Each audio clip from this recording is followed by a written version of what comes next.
Buenos días, buenas tardes, bienvenidos a un nuevo video de música e historia. Hoy vamos a hablar de la Edad de Piedra, la continuación del video anterior, pero vamos a hablar del África subsahariana. La geografía del África central y meridional resulta bastante homogénea comparada con la de otros continentes, debido a que se trata de una de las zonas geológicamente más antiguas del planeta y la erosión ha eliminado las grandes barreras naturales. Tan solo merece la pena destacar las altiplanicies y depresiones formadas por movimientos tectónicos diversos, la cuenca del Congo y la hoya del Kalahari, rodeadas por la meseta, geológicamente escudos y macizos arcaicos en Angola, Namibia y Zambia, entre otros. Las cordilleras y zonas escarpadas existentes se agrupan hacia el este: Drakensberg, los montes Muchinga, los montes Mitumba, los montes Rwenzori, donde se localizan los picos Kilimanjaro y Kenia, y ya más al norte el macizo etíope, en asociación con la gran falla conocida como Gran Valle del Rift, una enorme zona llena de cizalladuras, volcanes, bloques elevados, gigantescos lagos y sobre todo barrancos. Tiene forma de Y y casi 5.000 kilómetros de longitud, ya que nace al sur de Mozambique y llega al Mar Rojo, desde donde continúa en Asia hasta el Valle del Jordán. Precisamente, el Valle del Rift es la zona donde pudo comenzar la historia del ser humano.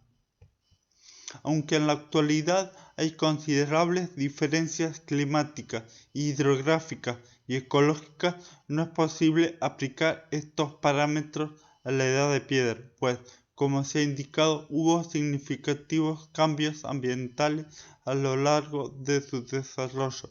Precisamente fue algunos de esos cambios, combinados con transformaciones geológicas, las chispas que, posiblemente, propició la aparición y evolución de los homínidos. Al parecer, hace más de 20 millones de años, los monos primitivos habitaban los densos bosques de África Oriental. Estos primates, tal vez Propylopithecus Aegyptopithecus, se desplazaban por los árboles a cuatro patas, un presunto movimiento tectónico relacionado de alguna manera con el rift hizo que las selvas permaneciesen en el oeste, pero provocó una desecación del este, apareciendo un territorio de sabanas y praderas a las que los nuevos primates tuvieron que adaptarse.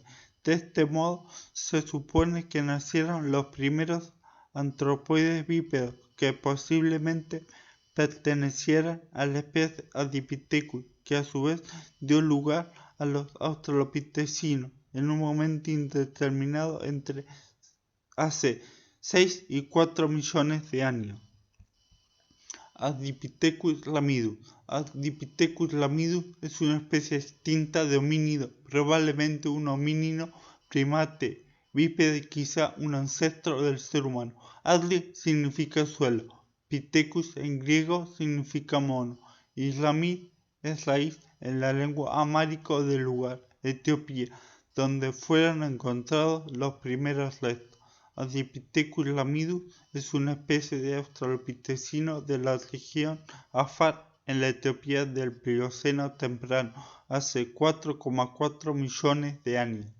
A diferencia de los homínidos modernos, Ardipithecus presenta adaptaciones, tanto para caminar sobre dos piernas, bipedismo, como para la vida en los árboles, arboralidad. Con todo, no habría sido ni tan eficiente en la bipedación como los humanos, ni en la arboralidad como los grandes simios no humanos. Su descubrimiento, junto con el de simios del Mioceno, ha modificado la interpretación académica respecto al último ancestro común de los chimpancés y los humanos, que ha pasado de la idea de que tal se parecía mucho a los chimpancés, orangutanes y gorilas actuales a la de que fue una criatura sin un análogo anatómico moderno. La anatomía facial sugiere que los machos de Arlamidus eran menos agresivos que los chimpancés modernos, lo que se correlaciona con mayor cuidado parental y monogamia en primates. También se ha sugerido que fue uno de los primeros antepasados humanos en utilizar un proto-lenguaje, posiblemente capaz de vocalizar al mismo nivel que un bebé humano. Esto se basa en evidencia de arquitectura craneal, ángulo de base craneal y dimensiones del tracto vocal similares a los de los seres humanos, todos los cuales son pedomórficos en Arlamidus en comparación con los chimpancés y los bonobos. Esto sugiere que la tendencia hacia formas pedomórficas o juveniles evidente en la evolución humana puede haber comenzado con Arlamidus. Dadas estas características únicas, se ha argumentado que en Arlamidus podemos tener la primera evidencia de formas de comportamiento social similares a las humanas, socialidad mediada vocalmente, así como mayores niveles de prosocialidad a través del proceso de autodomesticación, todo lo cual parece estar asociado con los mismos cambios subyacentes en la arquitectura del cráneo. Los Arlamidus parecen haber habitado bosques y corredores de arbustos entre sábanas y eran omnívoros generalizados. Aquí está, este es el Australopithecus. Acá tienen la foto. Australopithecus, del latín australis, del sur, y del griego Pithecus mono, es un género extinto de primates homínidos que vivía en África desde hace algo más de 3,9 millones de años hasta hace unos 2 millones de años, del Sancliense, Plioceno inferior, al Gelasiense, Pleistoceno inferior. La mayor novedad aportada por los Australopithecus es que se desplazaban de manera bípeda. El tamaño de su cerebro era similar al de los grandes simios actuales. Vivían en las zonas tropicales de África, alimentándose de frutas y hojas. Existe consenso en que los Australopithecus jugaron un papel esencial en la evolución humana al ser una de las especies de este género la que dio origen al género Homo en África hace unos 2 millones de años, el cual a su vez dio origen a las especies Homo habilis, Homo ergaster y finalmente al hombre moderno, Homo sapiens. Una rama de los Australopithecus se separó de la que derivaría en Homo sapiens, dando lugar al Paranthropus robustus del por ahora aceptado género Paranthropus. Morfología. El cerebro de la mayoría de especies de Australopithecus rondaba el 35%, 500 centímetros cúbicos del tamaño del cerebro del hombre moderno. Eran en su mayoría pequeños y delgados, con una talla de 1,20 a 1,40 metros de estatura, aunque presentaban muchas características consideradas primitivas. Su locomoción era claramente bípeda. En algunas especies existía un marcado dimorfismo sexual, siendo el tamaño de los machos significativamente mayor que el de las hembras. Los homínidos modernos, en particular Homo sapiens, no muestran diferencias tan marcadas y muestran un bajo grado de dimorfismo, siendo los machos en promedio solo un 15% más grandes que las hembras. En Australopithecus, sin embargo, los machos podían ser hasta un 50% mayores. Algunos estudios indican que la diferencia podría ser menos marcada, pero sigue siendo un tema controvertido. No se descarta que algunos australopitecinos avanzados elaborasen herramientas rudimentarias, pero hay una fuerte polémica al respecto. Por lo que a este punto se refiere, se considera que son los miembros del género Homo los primeros que fabricaron herramientas previsoriamente, es decir, antes de necesitarlas, sin improvisar, sin previniendo su posible uso con antelación. En este momento comienza la prehistoria y la edad de piedra, que para el África subsahariana suele dividirse en fases de denominación anglosajona. Temprana edad de piedra. Literalmente significa edad de piedra temprana. Se refiere al periodo comprendido desde la aparición del primer ser humano hace más de 2,5 millones de años hasta hace unos 200.000 años. Incluye prácticamente todos los grandes pasos de la evolución humana, pues los llamados humanos primitivos modernos debieron surgir al final del mismo, así como importantes avances culturales de los que apenas conocemos los referentes a unos pocos vestigios conservados de piedra y hueso. Para entenderlo mejor, suele dividirse en dos grandes etapas. Olduvaiense, así llamado por haber sido identificado en el yacimiento de la garganta de Olduvai, al que acompañan otros muchos lugares, casi todos ellos alineados con el valle del Rift. Las herramientas olduvaienses más antiguas podrían tener más de 2,6 millones de años en los yacimientos del Afar etíope, existiendo una secuencia de hallazgos en toda África Oriental y Austral, de esa fecha hasta hace 1,5 millones de años, sin hiatos ni vacíos, por lo que es posible defender que el olduvaiense pervivió por más de 1 millón de años. Es posible que incluso más si se amplía la cronología con ciertos yacimientos más tardíos. El olduvaiense se divide en una fase inicial y otra evolucionada, identificada a partir de los lechos 1 y 2 de la garganta de Olduvai, aunque hay otros muchos yacimientos igual de importantes. Al principio, las herramientas son de piedra tallada toscamente, sin que se aprecie ninguna estandarización en las tácticas de aprovechamiento ni en la forma, pero poco a poco van cristalizando determinados procedimientos y tipos concretos, entre los que destacan cantos tallados, poliedros, laderas y denticulados. Es de suponer que existía una industria de madera o en hueso, pero no ha conservado en las mismas condiciones. Los protagonistas de este vasto complejo cultural fueron varias especies del género Homo, Homo habilis o Homo rudolfensis y formas tempranas de Homo erectus, científicamente desglosadas en la especie de Homo ergaster. Todos ellos parecen haber sido cazadores, solo en raras ocasiones dedicándose más bien a la recolección y al carroñeo. Conocían pero no dominaban el fuego y ya se atribuyen algunas estructuras de construcción sencilla para protegerse.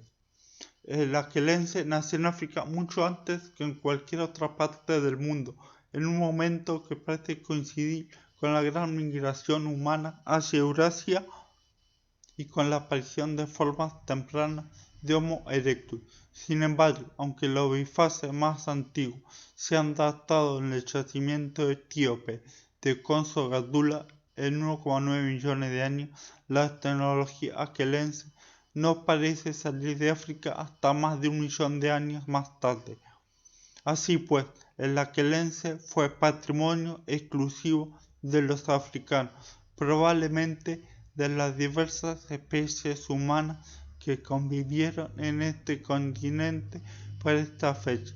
Solo algunos tendrían el privilegio de esta tecnología, en tanto que en el resto del viejo mundo persistía la tradición olduvaiense. Probablemente el inventor de esta nueva cultura fue Homo ergaster, siendo muy representativo el hallazgo de un esqueleto casi completo, aunque infantil, en Nariokotome, KNMWT 1500, orillas del lago Turkana, Kenia.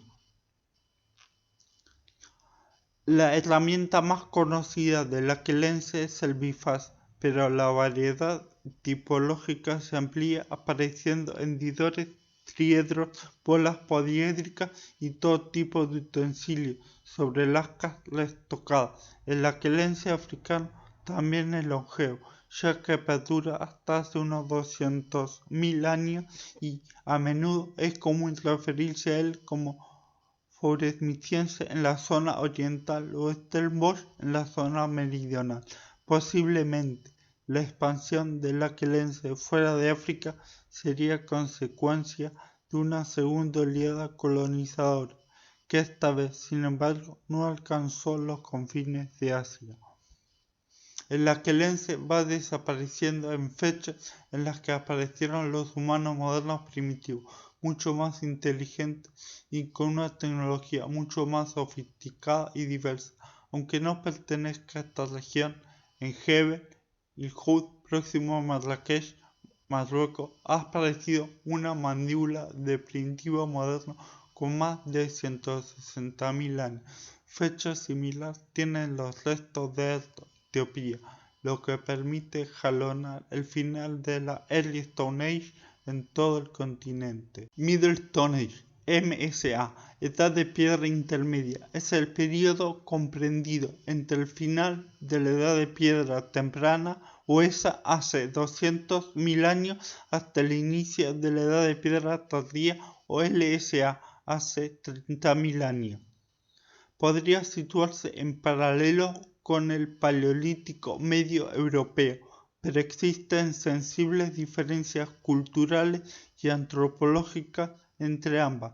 Para ciertos autores, toda la zona tiene unas constantes comunes: técnicas de extracción de Levallois o similares, presencia de finas piezas foliáceas bifaciales, evolución hacia técnicas de obtención de hojas y hojitas al final, y otros aprecian dos corrientes cuya separación se va haciendo más sutil a medida que los descubrimientos avanzan y que ciertos autores atribuyen a imposiciones de la materia prima o a la especialización de las herramientas para hábitats de bosque y de sabana. Método Levallois.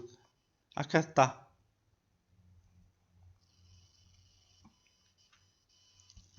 El método Levallois es un procedimiento complejo de lascado que, por medio de una preparación especial de la cara superior del núcleo y opcionalmente de su periferia y su plataforma de percusión, se consigue preconcebir o predeterminar total o parcialmente la forma y el tamaño de la lasca antes de haber sido extraída.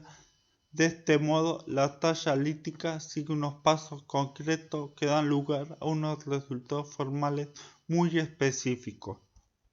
En principio, parecen predominar las industrias basadas en utensilios sobre lasca y macroútiles, tipo hacha o azada, siendo una de las culturas más representativas de este estilo macrolítico el sangoense, seguido del estivaliense de África Oriental y Austral, y que en algunos yacimientos suceden claramente al aquelense, apreciándose dentro de la misma una evolución muy clara hacia la leptolitización, es decir, una proporción cada vez mayor de hojas líticas. Los bifaces son pequeños y gruesos al principio, pero se van convirtiendo en estilizadas y cuidadas piezas foliáceas, a veces sobre lasca, cuya hechura es tan fina que recuerda a las hojas de laurel europeas. Las puntas triangulares también son numerosas y el sustrato Levallois es algo que parece persistir a lo largo del tiempo y del espacio en esta cultura. Aparece tanto en el sur como en la zona de los grandes lagos africanos, Zambia y Zimbabue, por ejemplo. No obstante, los lugares más conocidos son Peterborough y Bambata, con un conjunto de herramientas fundamentalmente basado en las laderas, puntas y lascas laminares. También hay Levallois polarizado para lascas alargadas. Por su parte, la línea más evolucionada, basada en la extracción de hojas, incluso en la generalización de microlitos, laminares está muy bien representada en los hallazgos de Hohenzollern, Gauteng, Sudáfrica. Así, aquí ya aparecen hojitas de borde abatido e incluso otros microlitos con una antigüedad de hasta 70.000 años, lo que convierte a esta industria en una de las candidatas a ser antecedente del Paleolítico Superior del Viejo Mundo. Sin embargo, no hay conexiones probadas entre ambas, salvo quizá la cueva de Navaja en Kenia, y esta industria carece asimismo de una asociación con ningún resto humano hasta ahora conocido, tal vez para relacionarse a los restos de primitivos modernos de Boulder Cave, pero no existe seguridad irrefutable. Es difícil atribuir grupos humanos a cada una de estas herramientas. Quizás las más arcaicas correspondan a pre-sapiens y las más evolucionadas a los primeros sapiens ancestrales. En efecto, los primitivos modernos nacen en África en esta fase, como se ha visto en el epígrafe anterior para Sheber y Rowe, Marruecos y Kenia. También se documentan sus restos en los yacimientos sudafricanos de Boulder Cave y Clay's River Mouth. Late Stone Age, LSA. La edad de piedra tardía es el último período del Paleolítico del África subsahariana. Desde el primer momento, el llamado Early Late Stone Age en el sur de África, ya hay culturas microlíticas y laminares leptolíticas, en las que se ha podido documentar el trueque, comercio de obsidiana a lo largo de rutas que van del Valle del Rift hasta Sudáfrica con 32.000 años. Parecen existir dos tradiciones, una microlítica aparentemente derivada de la tradición de Hohenzollern con culturas como el Robert o Wilton, y otra basada en utensilios sobre lascas vulgares tisoliense, nachicufiense, jalgeiense en África Central y Oriental, o incluso piezas macrolíticas como la cultura albani o el magosiense. Como representante de las industrias microlíticas destaca el wiltoniense, que se extendió por todo el extremo sur del continente desde hace unos 8.000 años hasta la expansión bantú, por lo que en sus etapas terminales ya conocía la cerámica, el pulimiento de la piedra y la ganadería, y posiblemente la agricultura itinerante, pudiendo considerarse una cultura parcialmente neolitizada. Uno de los asentamientos mejor conservados de esta gran cultura de cazadores-recolectores es el de Huillo. La tradición macrolítica se ejemplifica inicialmente en el Lupembiense, Valle del Congo, cuyas herramientas son de aspecto arcaico, con pesadas piezas bifaciales similares a las hachas y azuelas. Sin embargo, también hay piezas bifaciales más finas. Esta tradición parece tener su sucesora en el magosiense, llamado así por el yacimiento de Magosi en Uganda. Ya más tardío, aunque mezcla elementos regresivos, núcleos de fuerte carácter musteroide con atributos evolucionados, finas piezas foliáceas, numerosos microlitos.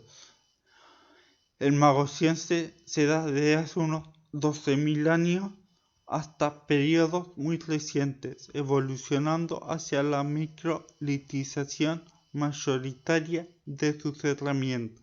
Al norte del África subsahariana se encuentran herramientas avanzadas emparentadas con las de la Edad de Piedra Intermedia, Middle Stone Age. El final de la LSA viene acotado por las brillantes manifestaciones de la cultura Nok, que se asocia con la introducción de la tecnología del hierro a mediados del primer milenio de nuestra era, aunque en muchas regiones más aisladas las herramientas apenas evolucionaron hasta la época de colonización europea.